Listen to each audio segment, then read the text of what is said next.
오늘은 설교 제목 한번 보겠습니다. 잘생겼네 이 남자. 욱하는 성질 때문에. 저 남자가 옛날에 그랬었습니다. 욱하는 성질이 무지무지 많았던 남자. 지금도 가끔 나오려고 하는 남자, 바로 그 남자. 다시 제 얼굴을 이 남자입니다.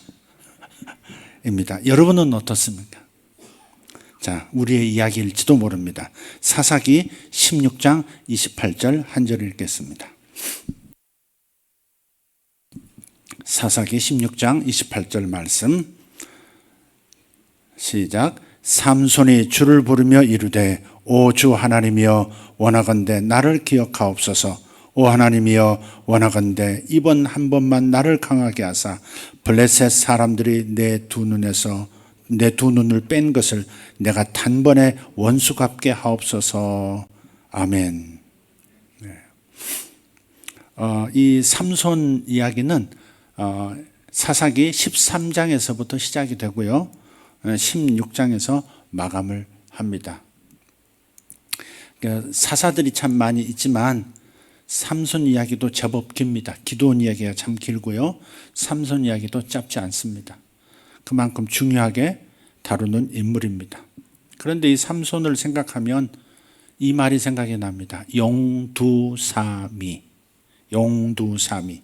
용의 머리처럼 크게 시작했지만 뱀의 꼬리같이 초라하고 보잘것없더라. 삼손의 생애를 보면 마치 영웅교향곡처럼, 베토벤의 그 영웅교향곡처럼 웅대하게 시작하지만 마지막에는 아주 쓸쓸한 장송곡으로 마무리가 됩니다. 삼손의 시작은 이렇습니다. 태몽으로 시작이 되어져요. 태몽하면 이런 거 있잖아요. 걸출한 인물들, 역사적 인물들을 보면 태몽에서부터 심상치 않다는 이야기가 기록에 참 많습니다. 태양이 쑥 하더니 내 뱃속에 들어왔다. 뭐 그런 이야기부터 시작해서 무지개가 쫙 펼쳐졌는데 그 끝이 어머니 뱃속에 닿아 있더라. 뭐 그런 이야기. 아주 유명한 임금님이 나타나서 대통령이 나타나서 아들을 주겠다. 딸이 태어날 것이다. 그렇게 말했다든지 뭐 이런 거 있잖아요. 신화나 역사적 인물의 뛰어난 인물들을 보면 이런 태몽 이야기에서부터 시작돼요. 그런데 태몽보다 태몽을 훨씬 뛰어넘는 그야말로 계시 덩어리 같은 그러한 경우도 있습니다. 삼손이 그렇습니다. 여호와의 천사가 이 삼손의 어머니에게 수태고지를 합니다. 아들을 낳을 것이다. 이름은 삼손이다. 뭐 그렇게. 마치 예수님에게 가브리엘이 나타나서 아들을 낳으리니 이름을 예수라 하라. 그런 것처럼 삼손의 그 출생 자체가 신비롭습니다. 또 그 여호와의 천사가 삼손의 모친에게 나타나서 수태고지를 했음에도 불구하고 의심을 하고 두려워하면서 미심쩍어 하던 남편에게 천사가 다시 나타나서 삼손의 탄생을 예고해 줍니다. 그러니까 어머니에게도 아버지에게도 나타나서 삼손이라는 인물이 태어날 것이다. 아들을 낳을 텐데 이름이 삼손이다. 그는 이런 일을 하게 되도록 부름을 받았다. 선택을 받았다는 메시지를 받습니다. 삼손의 이름이 뜻이 뭐냐면 햇빛이 찬란하다 그런 뜻이에요. 햇빛이 찬란하다. 네. 그의 탄생과 미래에 잘 어울리는 이름이에요. 찬란한 햇빛으로 삼손이 태어났습니다. 그래서 블레셋의 앞지 아래 있던 이스라엘에 이제는 자유의 햇살이 비춰지기 시작한 겁니다. 굉장히 블레셋에 의해서 거의 종속국이 되어가지고 살아가고 있던 때였거든요. 이 어두운 이스라엘의 역사에 드디어 한 줄기 밝은 햇살이 수태고지를 시작으로 진행이 되는 겁니다. 그런데 그러한 기대는 곧 허구임이 드러나죠. 삼손의 삶은 이스라엘의 햇빛을 비추기보다는 혼란과 어둠을 오히려 가중시킵니다. 이스라엘과 역사는 영웅 삼손을 기대했어요.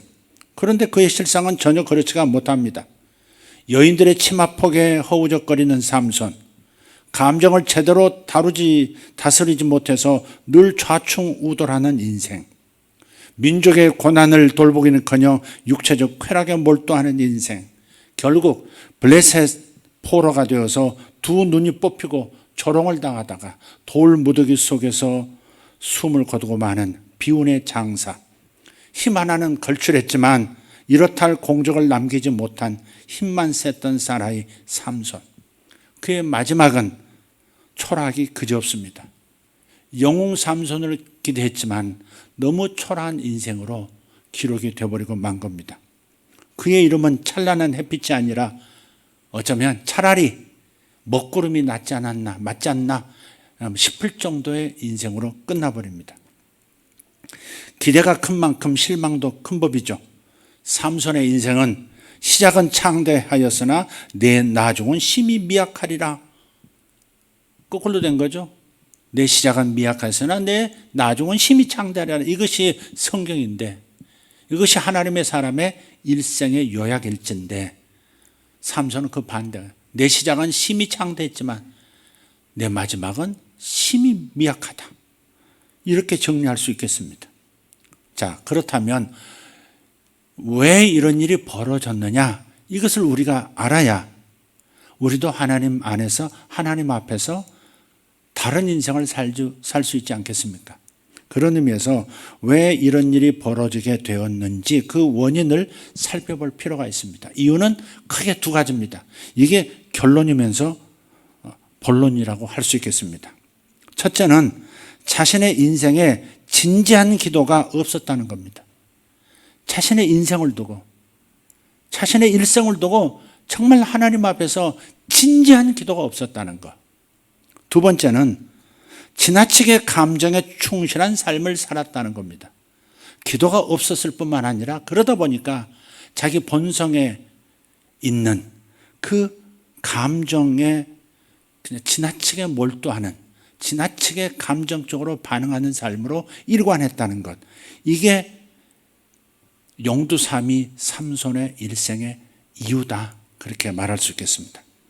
부모님의 가르침보다도 나시린의 의무보다도 자기 감정에 충실한 사람, 하나님보다 신앙인의 의무보다 감정이 앞서고 감정에 충실할 때 인생의 파국을 만든다는 이 사실은 당연한 결과가 될 수밖에 없습니다. 자기 감정에 충실한 사람들에게 흔히 볼 수 있는 현상이 뭡니까? 욱하는 성질입니다. 말이 좋아서 자기 감정에 충실하다는 것이지, 삼손에게 대입해서 말하자면 욱하는 성질, 이게 삼손의 자기 감정에 충실한 모습이었어요.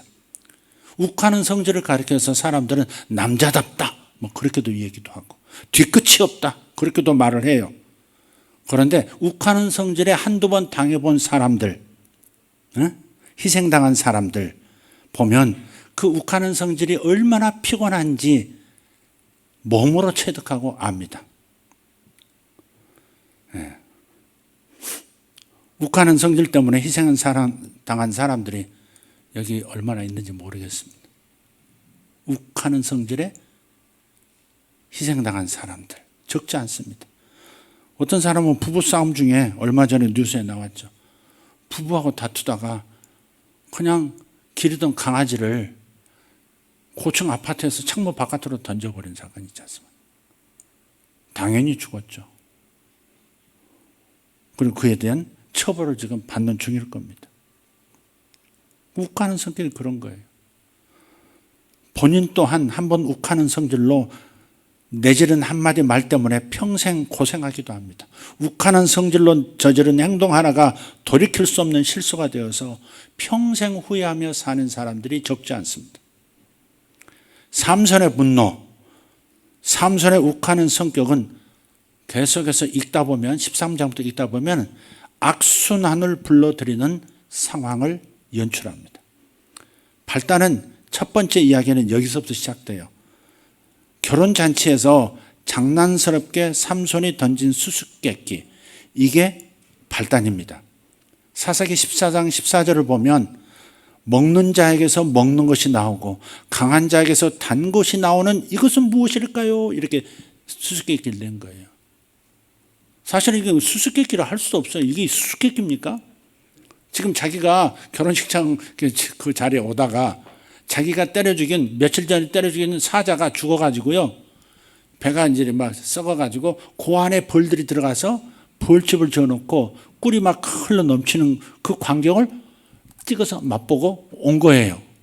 그러고서 죽은 자에게서 죽은 것이 나오고 강한 자에게서 단 것이 나오는 것이 무엇이냐? 그걸 누가 그걸 말할 수 있겠어요? 이게 수수께끼입니까? 지원자밖에 모르는 거죠. 그래서 이 신부가 있는 그 동네에 젊은 청년들이 옛날에 보면 그러잖아요. 자기 동네 처녀를 데리고 간다 해가지고 그 결혼하는 날 신부 집에서 매달잖아요. 묶어놓고 공중에 대들보에다 밧줄을 걸고 거꾸로 매달라고 발바닥 때리고 뭐 술 사겠다, 한 달간 술 사겠다, 뭐 그런 얘기 나온다든지, 아니야 그것으로 부족해, 더 때리고 더 패고 막 그래가지고 나중에 기절하고, 그런 사람들도 있거든요. 돈 내놓고 막 계속해서 두들겨 패가지고 그러기도 하잖아요. 우리 동네 아가씨를 네가 뺏어갔다. 그 동네 청년들이 아무리 그 수수께를 풀려고 했다, 이제 그게 뭐냐면 조건이 뭐냐면 옷을 알아맞추면 30벌 주겠다 했거든요. 그 동네 청년들에게 30벌 옷을 주겠다. 근데 그걸 알 수가 있나? 사자와 꿀이라는 그 답을 어떻게 낼 수가 있겠어요? 삼손 혼자만 아는 거죠. 근데 누구를 아냐면 요 얘기를 신부는 알아요. 삼손의 신부는 알아요. 신부감이 알아요. 그래서 동네 청년들이 그 삼손의 신부를 윽박질러 가지고 사자와 꿀이라는 답을 알아냅니다. 그리고 그것을 얘기를 해요. 예. 이 장난삼아 시작한 것이 점점 일이 커져갑니다. 예. 이 사실을 알았어요. 삼손이 신부를 윽박질러서 답을 알아냈다. 그 신부가 그 사실을 또 내 편 되지 않고 동네 청년들 편을 들어줬다 해가지고 격분을 합니다. 또 욱하는 성질이 다시 나온 거예요.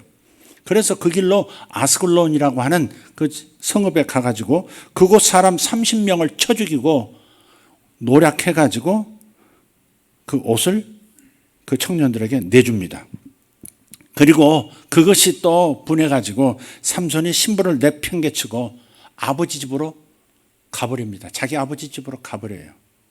일이 꼬이려고 했는지 또 남아있는 그 경솔한 장인이 자기 딸을, 삼손의 신부감이었던 그 딸을 들러리 섰던 다른 동네 청년에게 줘버려요.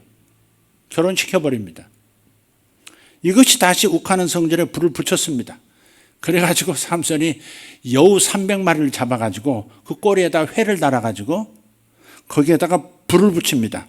그리고 블레셋 사람들, 그 마을 사람들을 포함한 블레셋 사람들의 곡식 밭에 풀어놓고 올리브 나무 농장에도 불을 붙여버립니다. 그냥 여우가 뜨거우니까 온 사방을 막 돌아다니면서 블레셋 지경에 한 해 농사를 다 망쳐버린 거예요. 활활 타는 그 벌겋게 다른 그 벌판을 보면서 삼손은 마음이 후련했을지는 모르지만 문제는 이번에는 블레셋 사람들이 분노한 겁니다.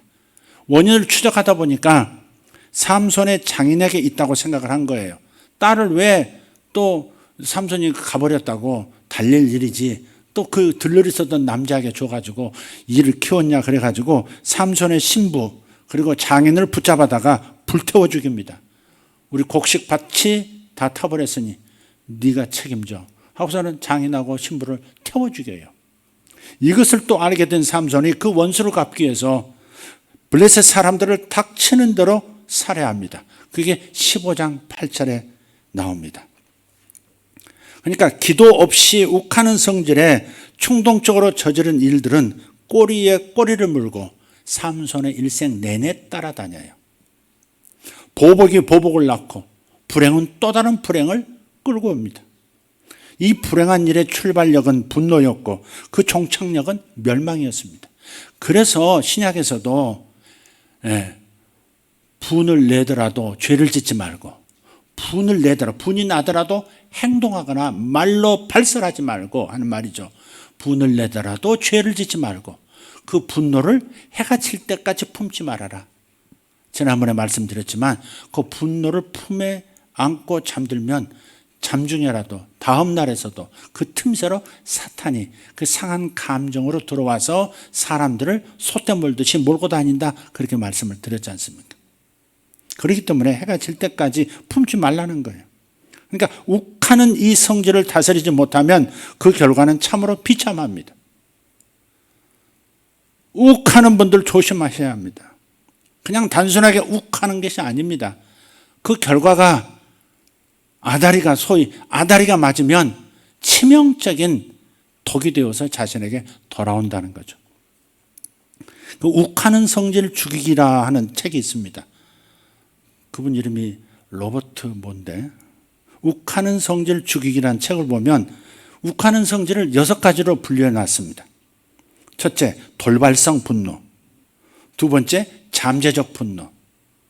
세 번째, 생존성 분노. 네 번째, 체념성 분노.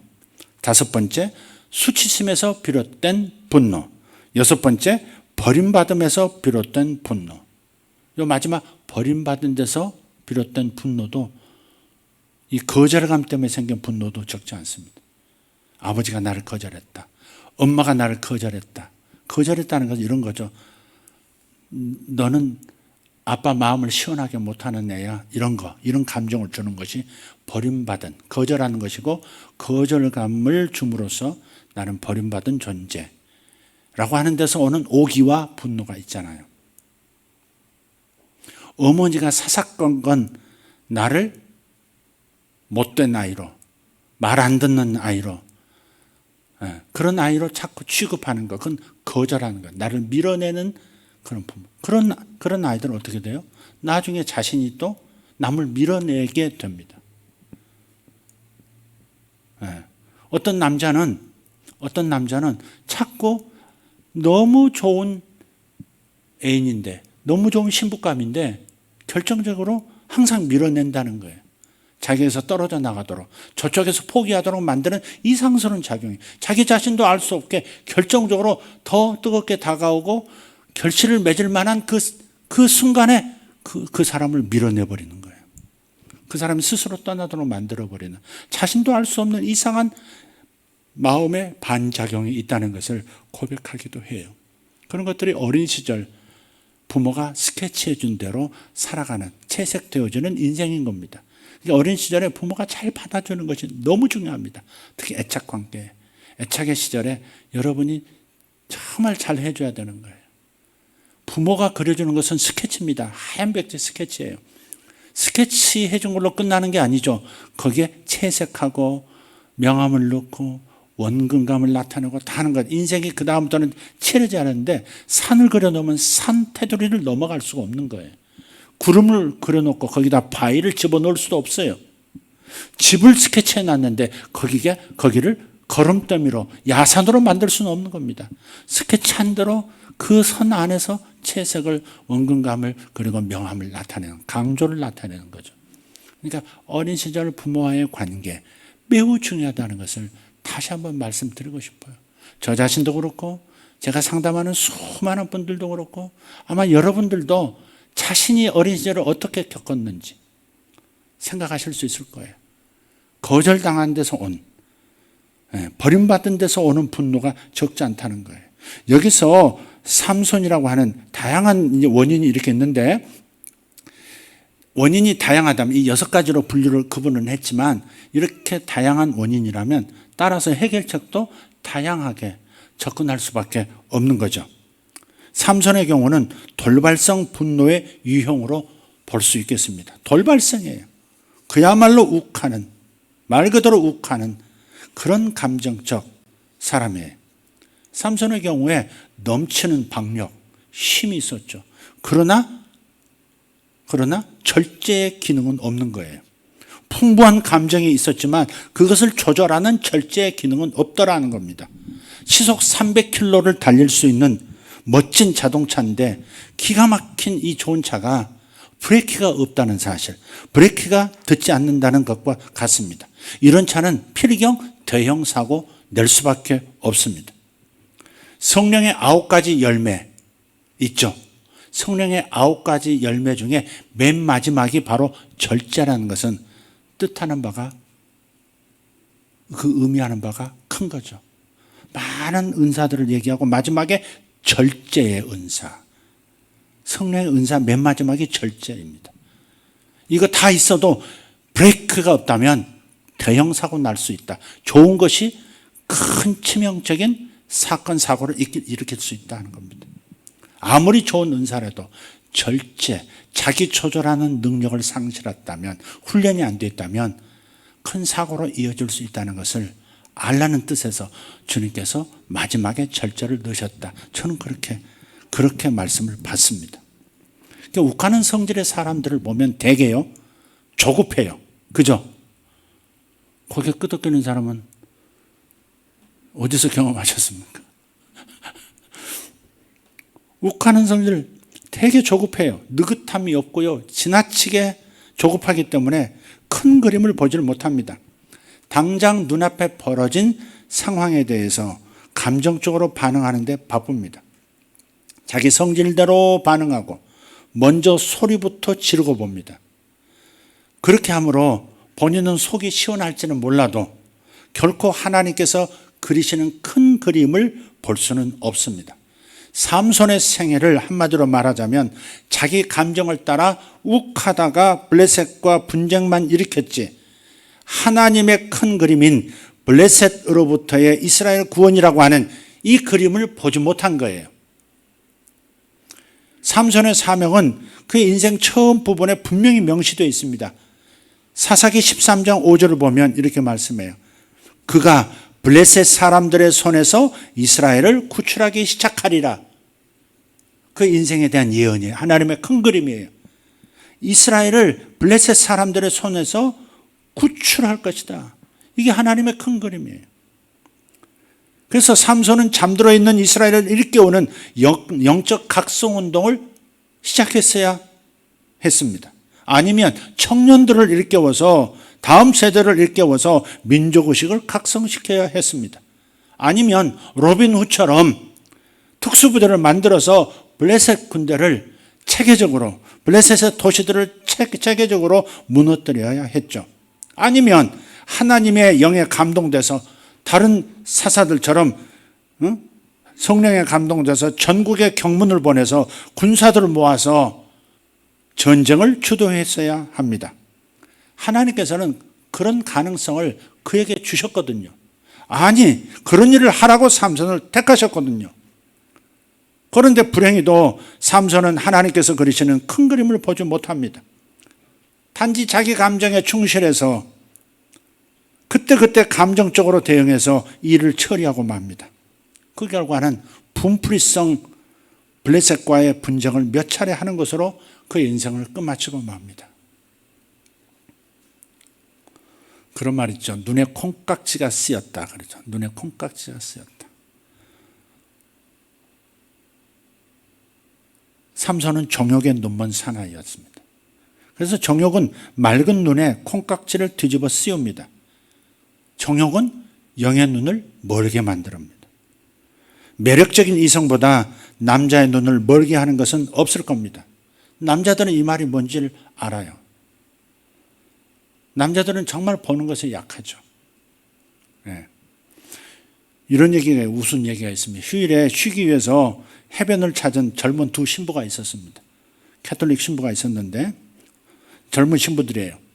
짙은 선글라스를 끼고 해변에서 쉬고 있는데 그들 앞으로 비키니를 입은 아주 매력적이고 육감적인 여성들이 하나둘씩 지나가는 겁니다.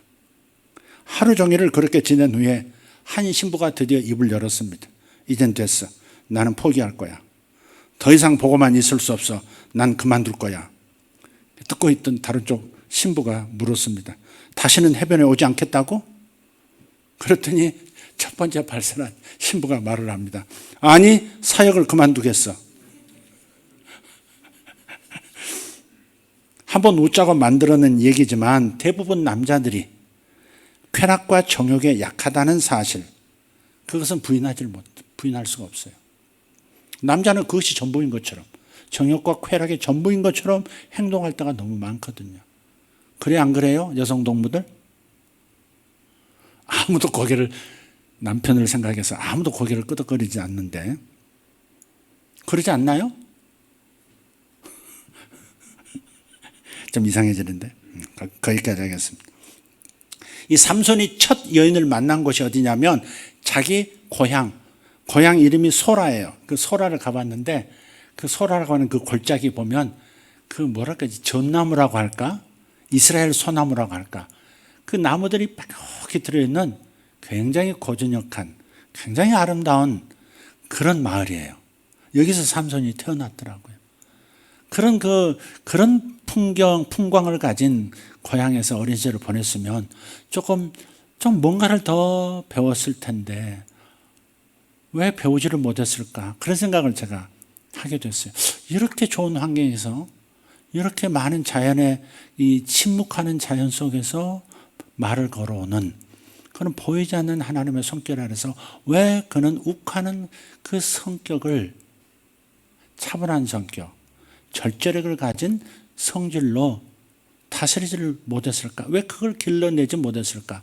그런 생각이 들더라고요. 너무 아름다워요, 그 골짜기가. 근데 그 소라에서 10km 정도 떨어진 블레셋의 딥나라는 곳으로 갑니다. 딥나로 내려간 이유가 있어요. 성경에 보면 틈을 타서 블레셋을 치기 위함이더라 그랬어요. 근데 문제는 딥나에 내려가서 첫 번째 만난 사람이 블레셋 여인 딥나예요. 딥나. 근데 그 딥나를 만나면서 초심이 흔들리는 거예요. 틈을 타서 블레셋을 공격하려고 했다가 사랑이 썩 텄다 그럴까, 정욕이 발동했다 그럴까, 하여간 뭐가 흔들리기 시작한 거예요. 그래서 기도가 필요하다는 거죠. 기도하지 않으면 자신의 인생에 대한 진지한 기도, 그리고 그 기도를 통해서 확실한 인생의 그림을 확고하게 그려내지 못하면 그냥 다가오는 자극하는 정욕의 대상들에 의해서 휩쓸려 가기 시작한다는 거죠. 삼손이 그런 거예요. 거기에서 이제 문제가 생겨가지고 여러 가지 아까 소란들이 그렇게 일어난 겁니다. 그 후에 다시 또 가사라고 하는 제법 큰 도시로 내려갑니다. 지중해 해변가에 있는 가사입니다. 블레셋의 수도라고 할 수 있습니다. 근데 가사로 내려가서 본격적으로 쾌락을 탐닉하기 시작합니다. 16장 1절을 보면 그 가사 도시를 갔더니 거기에서 아주 아리따운 창녀 하나를 만납니다. 그리고 그 창녀를 만나서 그의 집으로 들어갔다 이렇게 돼요. 그러니까 다른 말로 정욕의 노예가 되어버린 겁니다. 이제 여자를 알기 시작했고 또 정식 제대로 된 결혼, 제대로 된 관계 속에서 친족들의 그 따뜻함과 그 절제를 요구당하는 그런 상황 속에서 결혼 생활을 시작하는 그런 그 한 가정의 가정으로서 든든히 선 것이 아니라 그 아까 딥나에서 그 여러 가지 일이 있은 다음에 그 다음에는 그냥 쾌락의 사람이 되고 만 거죠. 정욕의 노예가 되어버렸습니다. 그런 말 있죠. 사람은 같은 돌에 넘어진다고. 삼손은 자꾸 욱하는 성질에 자꾸 넘어집니다. 정욕에 자꾸 넘어지고요. 같은 돌에 자꾸 넘어지는 남자가 바로 삼손이었습니다. 사람은 한두 번 넘어질 때가 있죠. 젊었을 때 넘어질 수 있고 어린 시절에 넘어질 수 있고 넘어질 수 있습니다. 실수할 수 있어요. 그러나 한두 번 경험했으면 이제는 다시는 그런 일이 인생에서 발생하지 않도록 그 자기의 걸림돌이 된 그 돌을 디딤돌로 삼아야 될 거 아니겠어요? 더 든든한 인생, 감정적인 인생이 아니라 정감 어린 인생으로 그렇게 든든하게 서야 할 거 아닙니까? 그런데 삼손은 처음에 그랬듯이 그 다음에 또 넘어지고 또 넘어지고 반복해서 그래서 평생 걸림돌이 되어버리는 겁니다. 정욕과 쾌락이 평생 걸림돌이 되어버린 거예요. 나중에 마지막에 만난 여자가 누굽니까? 데릴라.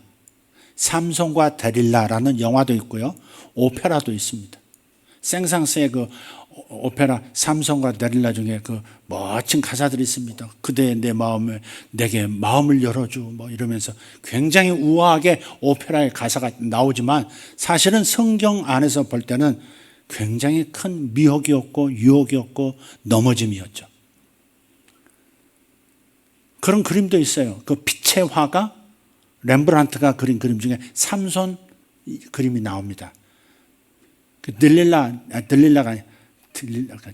들릴라입니다. 귀신 들릴라, 여자 들릴라 조심해야 합니다.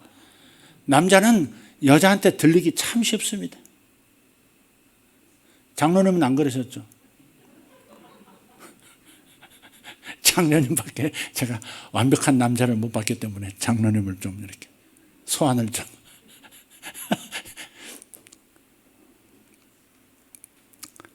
정말 이 삼손은 그 데릴라한테 당해가지고 머리를 이렇게 싹 깎이고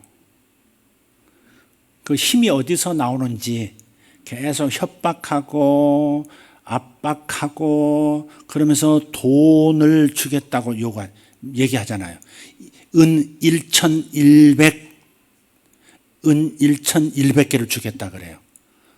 큰 돈이었을 겁니다. 근데 1,100이라는 숫자가 참 보세요. 11이라는 숫자 곱하기 100이잖아요. 11은 심판을 뜻한다고 그랬잖아요. 그래서 이 블레셋 사람들이 계속해서 데릴라에게 묻는 겁니다. 삼손의 힘의 근원이 어딘지 몇 번 테스트하는데 삼손이 알려주지 않습니다. 머리카락, 하나님과 나 사이의 언약, 머리카락에 삭도를 대지 않은 데서 하나님의 능력이 항상 임하고 언약을 지킨 그에게 항상 강력한 힘을 주겠다라고 하는 그러한 하나님과의 그 약속을 절대 발설하지 않아요. 첫 번째도 발설하지 않고 두 번째도 시험해 봤는데 또 속았다는 사실을 데릴라가 알고 마지막에 큰 돈 주겠다 그러니까 여자가 독 품은 사과처럼 변해버립니다. 그래가지고 그냥 달콤하게 베갯머리 송사라고 하듯이 계속해서 귀찮게 하니까 알려줘 버려요. 내 머리카락을 이렇게 자르면 그러면 힘이 떠날 것이다. 알려줘 버리고 말죠. 그래서 삼손이 데릴라의 무릎에 눕혀져 있고 깊이 잠이 들어요. 그때 조용히 블레셋 사람들이 들어와서 머리를 싹 잘라버려요. 그냥 깎아중으로 만들어 버립니다. 그래서 소리 질러요. 또 테스트합니다. 적들이 왔다 이렇게 소리치니까 그 여자도 대단하죠. 소리치니까 삼손이 딱 떨치고 일어나고 나는데 묶여 있거든요. 자신을 묶은 밧줄들이 그전에는 탁탁 끊어졌었는데 이번에는 끊어지지가 않는 겁니다. 성경에 그렇게 되어 있어요. 참 슬픈 이야기입니다. 하나님이 자기를 떠나신 줄을 삼손이 알지 못하였더라. 왜 이러지? 왜 이렇게 힘이 없지? 왜 이렇게 무력하지? 이렇게 된 거죠. 하나님이 자기를 떠나신 것을 삼손이 알지 못하였더라. 너무 슬픈 얘기예요. 그게.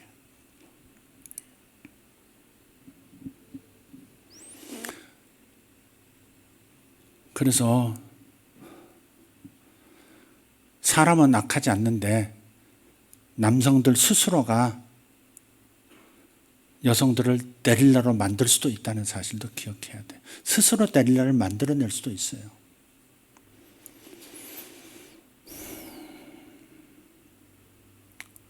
자, 건너뛰읍시다. 오늘 길게 하지 않고 결론으로 말씀 정리하도록 하겠습니다. 이유가 뭐였다고 그랬죠? 아까 렘브란트 얘기를 마치지 않았군요.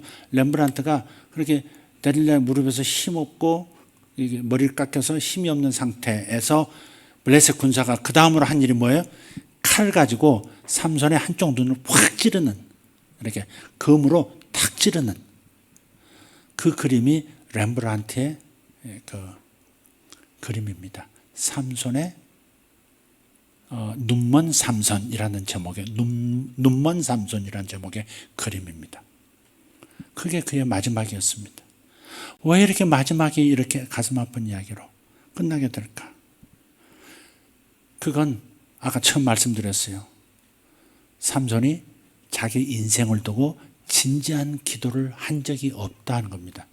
삼손의 이야기가 13장부터 16장까지 길게 나와 있고 수많은 이야기가 있고 수많은 위기도 있었고 수많은 승리도 있었지만 이상하게 삼손이 기도했다는 이야기가 딱 두 군데 나옵니다. 하나는 적들하고 싸우다가 그 다음에 목이 말라가지고 우물을 찾지 못해서 목마릅니다. 나에게 물을 좀 주세요. 우물을 좀 찾게 해주세요. 그 기도한 겁니다. 결국 자기가 목마를 때, 물론 사람들은 자기 힘으로 안 될 때 기도하죠. 당연한 거지만 그러나 삼손의 기도가 겨우 목말라서 이 목마름 때문에 그냥 하는 기도가 전부일 수밖에 없었냐 하는 거죠. 이게 참 심각한 얘기죠. 하나님께서 내게 주신 사명을 다시 더듬어 보는 기도를 한 적이 있는가? 부모가 나에게 가르쳐준 그 인생의 신앙의 가르침을 따라서 한번 자신의 마음을 살피는 회개의 기도를 한 적이 있는가? 단 한 번도 없습니다. 목이 말랐다고 목마르지 않게 도와달라고, 물론 하나님께서 그 기도도 들어주셨어요. 그 우물을 발견하게 해주시죠. 그래서 그 우물의 이름도 있는데요. 두 번째 기도가 바로 오늘 본문의 기도입니다. 마지막 두 눈을 다 뽑히고 그저 폐인이 되어서 연자맷돌, 곡식받는 연자맷돌을 블레셋 사람들 진영에서 돌리고 그 마지막에 삼손을 조롱하면서 잔치가 벌어졌을 때 기둥과 기둥 사이에 탁 두 손을 밀고 한 번만 나를 강하게 하사, 하나님이 한 번만 나를 강하게 하사 나의 원수를 갚게 해주십시오. 내 두 눈을 뺀 블레셋 저들에게 저 원수들을 주님 죽이게 해주십시오. 그 기도를 합니다. 그 기도도 보면 하나님에 대한 회개도 없어요. 하나님께서 자신에게 주셨던 그 감사의 기도도 없어요. 감사가 없는 것은요, 왜 감사가 없을까? 당연하게 생각하는 것은 감사가 없어요. 태어날 때부터 주어진 힘인데 뭐. 태어날 때부터 이상하게 힘이 셌거든요. 태어날 때부터 천사가 돕는 것 같은 신의 힘을 가진 것처럼 살아갈 수 있었거든요. 못할 일이 없었고 일당 100, 일당 1000도 갑니다. 500명씩 1000명을 죽여서 500명씩 무더기를 혼자서 그래. 낙이 턱뼈 하나 가지고 한 번씩만 때려도 10사람 때리면 부러질 만도 한데 그 1000명을 죽일 때까지 낙이 턱뼈가 부러지지 않는 이상한 일도 있었고 말이죠. 그런데 그것을 당연하게 받아들이면 감사가 없는 거예요. 이것은 삼손만의 문제가 아닙니다. 저나 여러분이나 무엇이든지 나한테 이게 있는 게 당연한 것처럼 그렇게 일상으로 여기면 감사가 나오지 않습니다. 그리고 내게 갖출 것은 다 갖췄다고, 내가 원하는 것은 언제든지 얻을 수 있다고 믿는 자녀들이라면 더 기도하지 않습니다. 오히려 왜 더 안 주느냐고, 왜 내게 그런 보상을 안 해주느냐고, 왜 나를 밀어주지 않느냐고 오히려 크게 소리칠걸요. 그런 자녀들은 감사하기는커녕 왜 나에게는 그것밖에 안 주느냐고, 왜 나에게는 그런 일을 그런 도움을 안 주느냐고. 한번 생각해 보세요. 내가 만나는 그 수많은 사람들, 내가 누리고 사는 집과 내가 지금 누리고 있는 그 물질들, 직장들, 그게 거저 그냥 나타난 겁니까? 그냥 내 힘으로만 생긴 겁니까? 그렇게 생각하면 감사하지 않죠. 그런 것들이 이상이 안 생기면 기도도 하지 않죠. 그게 인간의 심리예요. 그게 인간의 마음이에요. 당연하게 여기면 감사하지 않습니다. 부모에게 감사하지 않습니다. 교회에도 감사한 마음이 없습니다. 당연한 것으로 여기죠. 그리고 내게 조금 부족한 것들에 대해서 불평을 앞세우기도 하죠. 그래서 우리가 조금씩 망가지고 하나님께서 자기를 떠난 것을 깨닫지 못하더라 하는 지경까지 갈 수도 있다는 거예요. 기도한다는 것, 하나님께 늘 감사한다는 것이 얼마나 큰 축복이고 얼마나 큰 보장인지 몰라요. 서서히 죽어가는 자기 영을 모를 수 있어요. 기도와 감사가 없으면 서서히 무너져가는 자신을 의식조차 하지 못한 채 삼손처럼 영의 눈도 다 닫히고 귀도 다 닫히고 마지막으로 하는 기도조차도 그 생애의 절체절명의 순간에 마지막 하는 기도조차도 회개할 줄 모르고 하나님께 일생을 도와주신 것을 감사할 줄도 모르고 그저 원수 갚게나 해달라고 역시 마지막까지 분노를 어떻게 사귀는 그 기도를 하나님께 부탁하는 그런 사람으로 전락할 수 있다는 겁니다.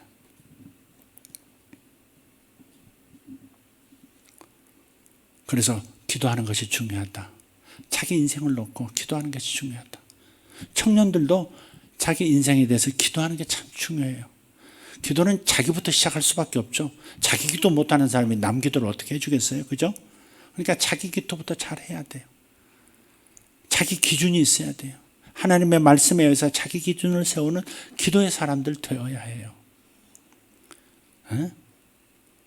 에서가 말해요.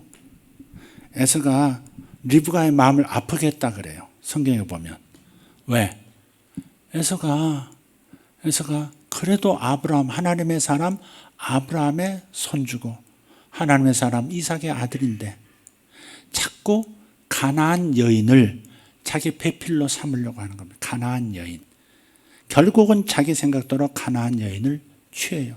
그걸 보고 리브가가 기뻐하지 않더라. 그렇게 성경에 그리 되어 있어요.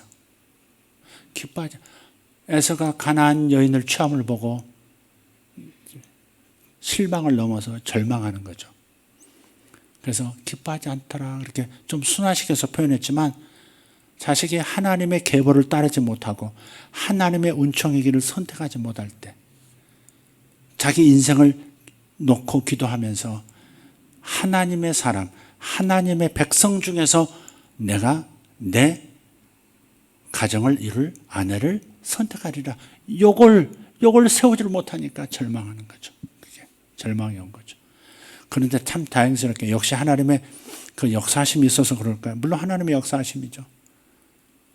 야곱은 어머니 말대로 저 밧다나무로 도망했지만 그곳에서 아브라함의 그 형제들 후손 그 속에서 아내를 또 얻고요. 그렇게 해서 하나님의 선택된 백성의 계보를 이어갑니다. 그러니까 우리 성도들, 특별히 청년들도 그런 기준을 가지고 사셔야 돼요. 반드시 믿음 있는 사람을 선택한다. 하나님의 백성 중에서 나의 배필을 선택한다 하는 기준. 물론 예수 안 믿는 사람 중에서도 정말 예수 믿는 사람 이상 가는 좋은 성품을 가지고 또 언제든지 하나님 앞에 굴복하고 언제든지 사랑하는 사람이 섬기는 그 하나님이라면 그럼 나의 하나님도 될 수 있어. 나의 하나님이 어머니의 하나님이 나의 하나님입니다 라고 그렇게 루시함으로 인해서 메시아의 조상도 되지 않습니까? 그런 경우도 있긴 있어요. 그러나 그 일은 흔치가 않고 쉽지 않은 길이에요. 루터가 그런 말을 합니다. 탁자 위에 남자가 올라서 있어요. 그러면 아래서 여자가 끌어내리는 거. 그것은 매우 쉽다는 거예요. 위에서 아래 있는 사람을 탁자 위로 끌어올리는 것은 매우 어렵지만 위에 있는 사람을 아래로 끌어내리는 것은 매우 쉽다는 거예요. 그래서 신앙도 마찬가지. 신앙이 있는 사람이 신앙 없는 사람을 신앙 있는 곳으로 끌어올리는 것은 쉽지가 않아요. 그것은 지혜라고 생각해요. 그런 것을 생각할 수 있으면 지혜라고 생각해요. 그래서 끌어올리는 것은 어렵지만 끌어내리는 것은 쉽다는 것을 생각하고 자기 자신이 믿음이 있다고 하지만 믿음이 없는 사람을 만나면 믿음 없는 쪽으로 조금씩 양보하고 그렇게 따라가다가 자기도 믿음 없는 사람이 될 가능성이 훨씬 더 많다는 겁니다. 그래서 그런 부분을 생각하고 우리 청년들도 기도하셔야 돼요. 돌이켜보면 내가 믿음 없는 사람을 택해서 이 상황에 온 거 아닌가 그런 후회를 하는 분도 적지가 않습니다. 그래서 다른 조건들 참 많아요. 성품 좋다, 또 배경 좋다, 부모님이 좋다, 뭐 좋다 있지만 가장 중요한 것은 당사자, 배우자가 내 곁에 평생을 함께 걸어갈 그 배우자, 그 배우자가 가장 중요합니다. 믿음 있는 하나님의 백성인가 아닌가. 적어도 그 기준은 가져야 되지 않겠어요? 청년들아 고개를 들어라. 윤정이 고개를 들어라. 여기 청년이 별로 고개를, 청년들은 고개를 번쩍. 혜연이냐? 고개를 번쩍 들어라. 다 기준을 가지고 있어야 돼. 기준이 없으면 기준에 맞지 않은 사람들이 자꾸 왔다 갔다 해요. 그렇게 돼 있습니다. 자기 자신이 품은 그 믿음대로, 생각대로 상황은 세팅이 되게 돼 있다고 늘 말씀드리잖아요. 자기가 뜻을 굳게 세우면 그 뜻을 세운 그 일을 이루기 위한 모든 작업을 하나님께서 주변에 해주세요. 그래서 그렇게 될 수 있는 환경을 만들어 주시거든요. 그런데 자기 속의 기도를 통해서 뜻이 세워지질 않으면 어때요? 자꾸 잡상황들이 생기기 시작한다고요. 그리고 그 잡된 상황에 끌린다는 것이죠. 삼손이 그런 거예요. 뜻을 세우질 않으니까, 기도하지 않으니까, 하나님 앞에 뜻을 세우지 않으니까 자꾸 딥나가 나타나고, 그리고 데릴라 같은 여인이 나타나서 결국 자기 목숨까지 잃고 사명도 잃어버리고 용두사미가 되는 인생이 되고 말더라는 겁니다. 직장생활도 마찬가지고요. 뜻을 세우셔야 돼요. 이 직장을 통해서 내가 하나님께서 무엇을 내게 명하심인가? 어떤 일로 하나님께 영광을 돌릴 것인가? 이 사업을 통해서 내가 어떻게 하나님께 드려진 인생이 될 것인가? 그것을 세우질 않으면, 그러면 그 일에 반하는 일들이 자꾸 생기면서 그 일에 휩쓸리고 결국 나도 또 내가 속한 그 공간의 모든 일들도 무너지는 역사가 있더라. 다니엘이 뜻을 세우니까 어때요? 황관장도 도와주고 왕도 밀어주고, 할렐루야, 사자도 안 잡아먹고 불길도 그를 피해가고. 뜻을 세우는 게 중요한 겁니다. 그렇게 자기 인생을 놓고 뜻을 세우는 거 평생 해야 될 가장 중요한 일인 줄 믿습니다. 네, 여기까지 하겠습니다. 여러분 충분히 의도를 들으셨을 테니까 제가 또 사족이 되지 않도록 여기까지만 하도록 하겠습니다. 기도합시다. 하나님, 삼손의 최고의 약점, 욱하는 성질, 그저 상황마다 눈앞에 보이는 것을 따라서 반응하는 습관, 조급함, 하나님 불쑥 내뱉는 성질과 말과 행동들, 그것이 켜켜이 쌓여 삼손의 삶을 무너뜨렸습니다. 그가 그렇게 조급했던, 느긋함과 여유로움이 없었던 그런 성질머리는 하나님 앞에 큰 축복을 받았으면서, 큰 능력을 받았으면서도 그것을 다루고 절제할 수 있는 기도 생활이 없기 때문에, 그것이 없었기 때문에 그는 자기의 본성, 물려받은 본성, 자기가 만든 본성, 상황이 만들어내는 그 본성, 그것으로 결국 걸림돌되어 쓰러지고 말았습니다. 하나님, 우리도 욱하는 이 성질 때문에 쉽게 일을 저지르고 평생 후회하고 또 후회하는 일 없도록 주여 우리 한 사람 한 사람을 도와주시옵소서. 오늘 이곳에서 예배드리는 분들, 일터에서 돌아오면서 말씀을 듣는 이들, 가정에서 예배드리는 이들, 삼손의 얘기가 남 얘기가 아닌 것을 깨닫게 해주시옵소서. 삼손처럼 넘어지지 않은 거 큰 은혜인 줄 알고, 큰 기회를 다시 주신 것으로 알고 오늘부터 삼손 모델을 폐기하게 도와주시고 전혀 다른 인생, 기도하며 세운 인생길 걸어가게 하여 주시옵소서. 아버지 하나님, 사업에 데릴라도 있고 육체에 데릴라도 있고 문화에 데릴라들도 있습니다. 주여, 분별하여 피해갈 수 있는 인생들 되게 하여 주시옵소서. 하나님, 성공한 삼손 같은 다른 그림을 그려내고 다른 기록을 성경에 남길 수 있는 그 삼손, 처음은 오히려 미약했지만 나중은 심히 창대한 성경의 이 아름다운 모델로 만들어가는 우리 성도들 되게 하시고, 우리의 청년들 되게 하시고, 우리 어린 자녀들 되게 하여 주시옵소서. 실수하지 않게 하여 주시옵소서. 한 번 실수한 것으로 그치게 하여 주시옵소서. 같은 실수 반복하지 않게 도와주시옵소서. 나를 넘어뜨린 돌뿌리에 다시 걸리지 않게 도와주시옵소서. 아버지, 걸림돌이 디딤돌이 되도록 만드는 사람, 나를 넘어뜨린 그 걸림돌이 평생의 디딤돌 되어 위대한 인생을 하나님 앞에 올려드리고 감사하고 영광 돌릴 수 있는 우리 모두가 되게 하여 주시옵소서. 믿습니다. 주님이 도와주시면 될 줄 믿습니다.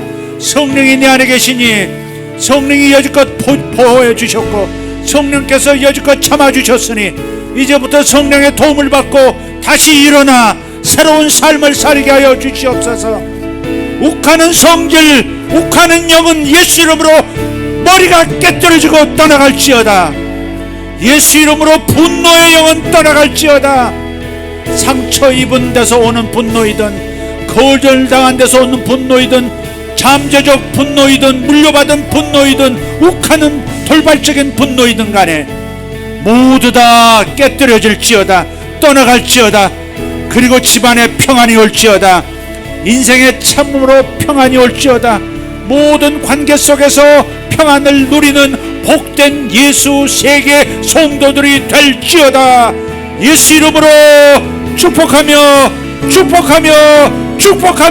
기도합니다. 아멘. 주여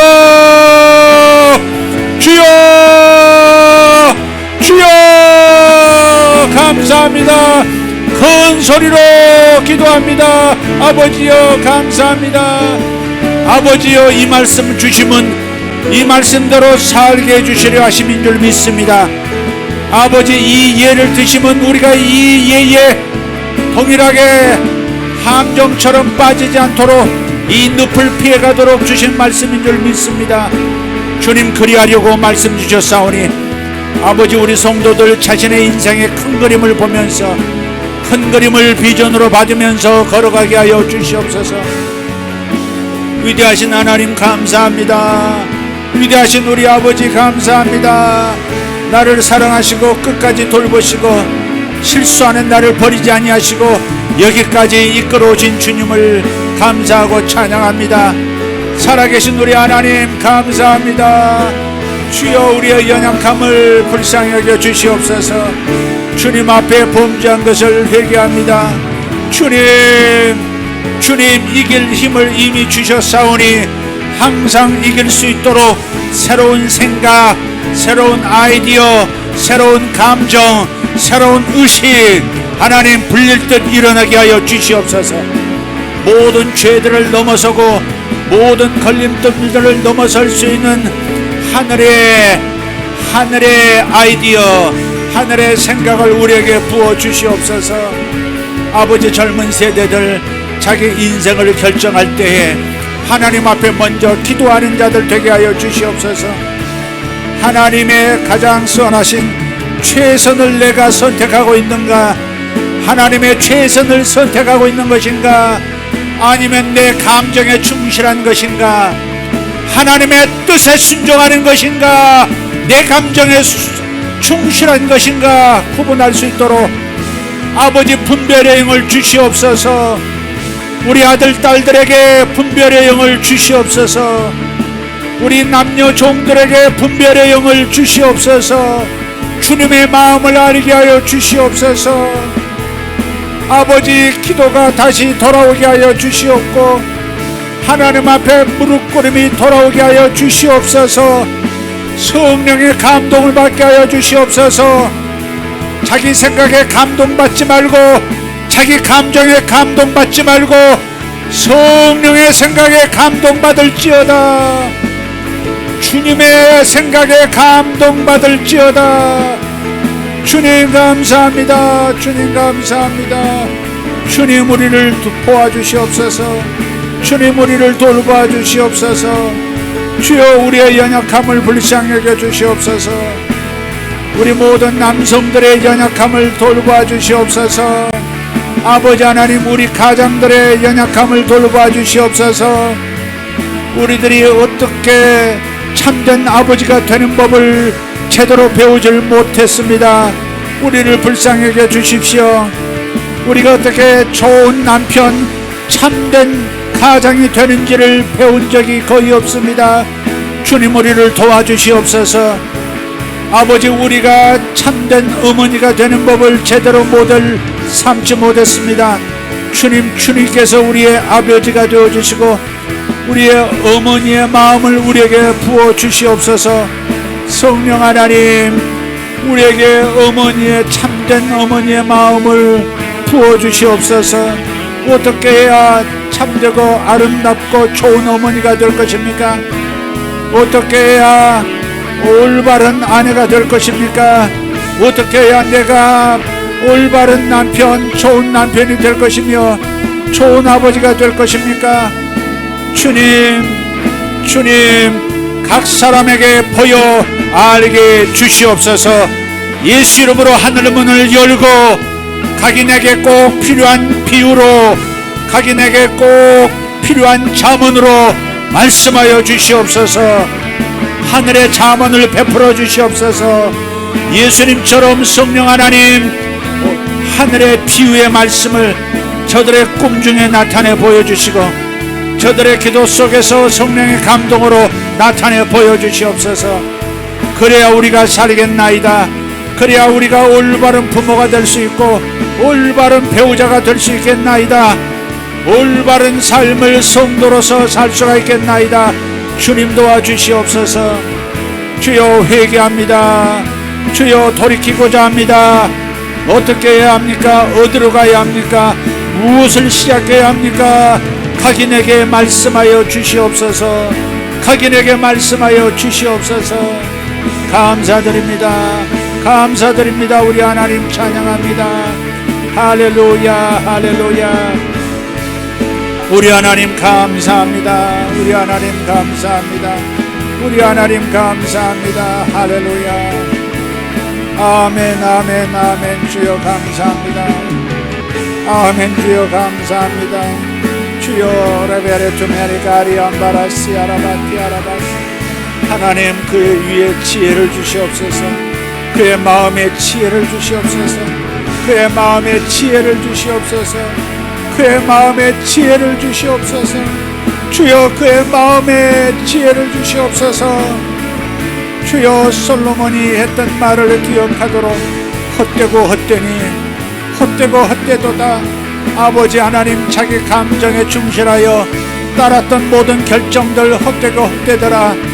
아버지 하나님, 그래서 인생의 가장 중요한 것은 인생의 끝이 오기 전에 너의 청년의 때에 주 하나님을 기억하라 하신 그 말씀을 기억할 수 있도록 도와주시옵소서. 우리의 자녀들에게 지혜를 주시옵소서. 우리의 자녀들에게 현명함을 주시옵소서. 겪어보지 않고도 아는 분별력, 겪어보지 않았음에서도 아버지 얻을 수 있는 하늘의 지혜 주님 공급하여 주시옵소서. 주님만이 길입니다. 주님만이 방법입니다. 아버지 하나님, 주님만이 길입니다. 주님만이 하나님 길입니다. 주님만이 길입니다. 주님과 동행하게 하여 주시옵소서. 우리의 모든 주의 사랑하는 백성들이 주님과 동행하여 주의 길을 가게 하여 주시옵소서. 주의 길을 가게 하여 주시옵소서. 주의 길을 가도록 하나님 아버지의 지혜를 주시옵소서. 저희에게도 지혜를 주셔서 잘 감당하게 하여 주시옵소서. 감당하게 하여 주시옵소서. 주님 감사합니다. 주님 감사합니다. 아멘. 주여 감사합니다. 아멘. 주여 감사합니다. 주님 감사합니다. 감사합니다. 감사합니다. 감사합니다. 할렐루야, 할렐루야. 감사합니다. 주여 감사합니다. 우리 하나님 감사합니다. 오 주님 감사합니다. 주님 감사합니다. 주님 감사합니다. 연구실에서 여러 가지 시험관을 놓고 흰 가운을 입고 실험하는 젊은 남자가 보입니다. 하나님께서 보여주십니다. 그 젊은 남자에게 정말 새로운 아이디어, 새로운 발견, 새로운 지혜를 주어서 번성하게 하겠다 하십니다. 화학을 공부하는 사람인지 물리를 공부하는 사람인지 분명하진 않지만 흰 가운을 입고 연구실에서 실험하고 있는 그런 청년입니다. 주님께서 그를 통해서 큰 일을 이루실 겁니다.